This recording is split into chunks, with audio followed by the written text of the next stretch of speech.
सोचिए एक छोटा सा गांव जहां कोई नई चमचमाती चीज आती है और वो पूरे समुदाय के लिए एक स्टेटस सिंबल बन जाती। गर्व का प्रतीक। हाँ, गर्व का प्रतीक। एक ऐसी चीज जो उनकी पहचान और सम्मान से इस कदर जुड़ जाए कि उसके बिना उनकी इज्जत ही दांव पर लग जाए। आज हम एक ऐसी ही कहानी की दुनिया में उतरने वाले हैं। और हमारे पास जो स्रोत है वो हिंदी साहित्य की एक बहुत ही प्रसिद्ध कहानी है, फणीश्वरनाथ रेणु की पंचलैट। अब नाम सुन के लगेगा कि ये किसी लैंप की कहानी है, और एक तरह से है भी। लेकिन असल में ये सिर्फ एक पेट्रोमैक्स लैंप की कहानी नहीं है। तो आज हमारी पड़ताल का मकसद यही समझना है कि कैसे एक बेजान चीज किसी पूरे समुदाय के लिए सम्मान और संकट दोनों का कारण बन जाती है, और कैसे वो समाज के कड़े नियमों को चुनौती भी दे देती है। बिल्कुल। तो चलिए इस कहानी की परतें खुलते हैं। कहानी हमें ले चलती है बिहार के एक गांव की महतो टोली में। इस टोली के लोगों ने बड़ी मेहनत से जमा किए पैसों से, महीनों से जो जुर्माना और दंड के पैसे जमा हुए थे, उनसे रामनवमी के मेले से एक पंचलेट खरीदा है। पंचलेट यानी पेट्रोमैक्स लैंप। और ये उनकी टोली की पहली और इकलौती बड़ी आधुनिक चीज है। तो जाहिर है माहौल एकदम जश्न का है। लेकिन ये जश्न बहुत जल्द एक बड़ी मुसीबत में बदलने वाला है। बिल्कुल। कहानी का जो शुरुआती हिस्सा है वो उस उत्साह को बहुत खूबसूरती से दिखाता है ना? हाँ, पंचलेट को लाने के लिए जो तामझाम किया गया है वो देखने लायक है। उसे सिर पर उठाकर नहीं, बल्कि एक डिब्बे में बंद करके बहुत संभाल कर लाया गया है। और गांव पहुंचने पर उसे सीधे जमीन पर भी नहीं रखते। नहीं, उसके नीचे एक दरी बिछाई जाती है। हाँ, और उसे देखने के लिए पूरी टोली उमड़ पड़ी है। बच्चे, बूढ़े, औरतें, मर्द सब उसे ऐसे देख रहे हैं जैसे कोई अजूबा आ गया हो। और कीर्तन मंडली के लोग तो उसे घेर कर ही बैठ गए हैं। एक बच्चा अगर उसे छूने की कोशिश भी करता है तो उसे डांट पड़ जाती है। मतलब साफ है, ये सिर्फ एक लैंप नहीं है, ये अब महतो टोली की इज्जत का सवाल बन गया है। बिल्कुल, दूसरी टोलियों पर रौब जमाने का एक जरिया। और यहीं पर कहानी मजेदार हो जाती है। जब पूजा पाठ और कीर्तन भजन की सारी तैयारी हो जाती है तो अचानक एक सवाल उठता है, पंचलेट को जलाएगा कौन? ये एक छोटा सा सवाल पूरी महफिल का रंग उड़ा देता है। हाँ, मतलब उन्होंने चीज तो खरीद ली, लेकिन उसे इस्तेमाल कैसे करना है ये किसी को पता ही नहीं था। हाँ, ये तो बड़ी अजीब स्थिति हो गई। यही तो कहानी का सार है। उन्होंने आधुनिक तकनीक तो अपना ली, पर उसे चलाने का ज्ञान नहीं था।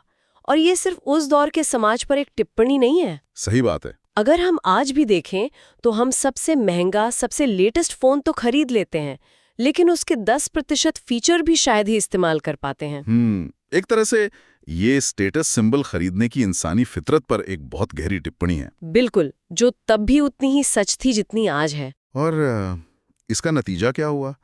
टोली की इज्जत तो बनने से पहले ही बिगड़ने लगी होगी। हाँ, बिल्कुल। दूसरी टोलियों के लोगों ने मजाक उड़ाना शुरू कर दिया। कोई कहता, कान पकड़कर पंचलाइट के सामने 5 बार उठो बैठो, अपने आप जलने लगेगा। अच्छा। कोई कहता, अरे भाई, कल करने वाली चीज का नखरा बहुत बड़ा होता है। महतो टोली के पंचों और सरदार के तो चेहरे ही उतर गए। जो चीज इज्जत बढ़ाने के लिए लाई गई थी वही अब बेइज्जती का कारण बन रही थी। हाँ, जश्न का माहौल एकदम से मातम में बदल गया। तो अब इस तकनीकी संकट से निकलने का कोई रास्ता नहीं सूझ रहा था। यहाँ से कहानी किस तरफ मुड़ती है? जब तकनीकी समस्या का कोई हल नहीं निकलता तो कहानी एक सामाजिक दुविधा की ओर मुड़ जाती है। यहीं पर कहानी के एक बहुत अहम किरदार की एंट्री होती है। गोधन। हाँ, गोधन। एक मिनट, गोधन ये तो वही लड़का है ना जिसे पंचायत ने बिरादरी से बाहर कर रखा था? एकदम सही। उसका हुक्का पानी बंद कर दिया गया था। बिल्कुल। और क्यों किया गया था? क्योंकि वो गांव की एक लड़की मुंदरी को देखकर सिनेमा का गाना गाता था। कौन सा गाना? सलामे इश्क मेरी जान जरा कबूल कर लो। उस दौर के समाज में इसे एक बड़ा अपराध माना जाता था, तो उसे समाज से बाहर निकाल दिया गया। तो अब पंचायत के सामने दुविधा खड़ी हो गई। एक तरफ जाति की इज्जत है जो मिट्टी में मिल रही है, और दूसरी तरफ एक ऐसा लड़का है जिसे उन्होंने खुद ही सजा दी है। ये तो कहानी में एक जबरदस्त मोड़ है। बिल्कुल। और यहाँ एक और दिलचस्प किरदार सामने आता है, मुनरी। उसे पता है कि पूरी टोली में सिर्फ एक ही इंसान है जो पंचलाइट जलाना जानता है, और वो है गोधन। हाँ, लेकिन वो सीधे सीधे पंचायत से ये बात कैसे कहे? वो एक लड़की है और मामला भी उसी से जुड़ा हुआ है। हाँ, ये तो है। तो फिर उसने क्या किया? यहाँ लेखक ने उस दौर में महिलाओं की स्थिति को भी बड़ी चतुराई से दिखाया है। मुनरी सीधे कुछ नहीं कहती, वो अपनी सहेली कनेली के कान में ये बात डाल देती है। अच्छा। और कुनेली जाकर सरदार से कहती है कि गोधन पंचलाइट जलाना जानता है। यहाँ पर हमें औरतों का एक नेटवर्क दिखता है जो सीधे तौर पर भले ही पंचायत में ना बोलें। हाँ, लेकिन अपनी बात पहुंचाने का रास्ता निकाल ही लेती हैं। और पंचायत ने क्या फैसला किया? क्या उन्होंने अपनी इज्जत बचाने के लिए अपने ही बनाए नियम को तोड़ा? यही तो कहानी का सबसे अहम हिस्सा है। पंचायत में कानाफूसी होती है, बहस होती है।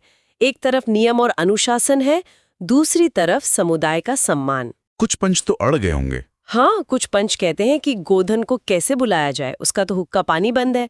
लेकिन दूसरे कहते हैं कि अरे इस वक्त जाति की इज्जत पानी में बही जा रही है और तुम नियमों की बात कर रहे हो। और आखिर में जरूर जीत गई होगी। हाँ, जरूरत नियमों पर भारी पड़ी।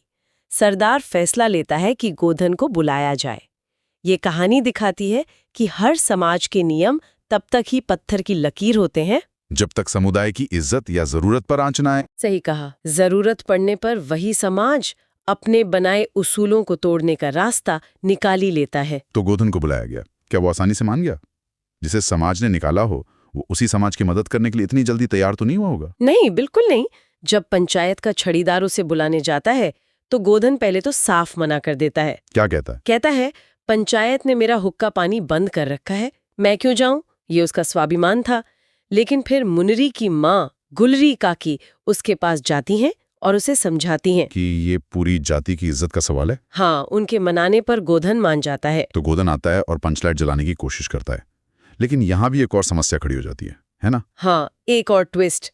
गोधन आकर पंचलाइट को देखता है और कहता है, स्पिरिट कहाँ है? अब बेचारे गांव वालों को क्या पता कि स्पिरिट क्या होती है। लेगा लेकिन गोधन यहाँ हार नहीं मानता। नहीं, यहीं पर गोधन का किरदार एक नायक की तरह उभरता है। वो सिर्फ तकनीक जानने वाला मिस्त्री नहीं है, बल्कि वो एक जुगाड़ू और समझदार इंसान भी है। जब उसे पता चलता है कि लोगों ने स्पिरिट का इंतजाम नहीं किया तो वो निराश नहीं होता। वो अपनी सूझबूझ का परिचय देता है और कहता है, कोई बात नहीं, गरी के तेल से ही काम चल जाएगा। हाँ, यानी नारियल के तेल से। ये उसकी काबिलियत और आत्मविश्वास को दिखाता है।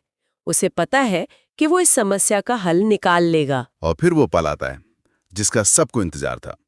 गोधन पंचलाइट में पंप देना शुरू करता है और धीरे धीरे पंचलाइट से एक सनसनाहट की आवाज आती है और रोशनी निकलनी शुरू हो जाती है। वो रोशनी जैसे जैसे बढ़ती है, लोगों के चेहरे खिल उठते हैं। वो सिर्फ एक लैंप की रोशनी नहीं थी। नहीं, वो उस टोली के सम्मान की रोशनी थी, उनके गर्व की वापसी थी।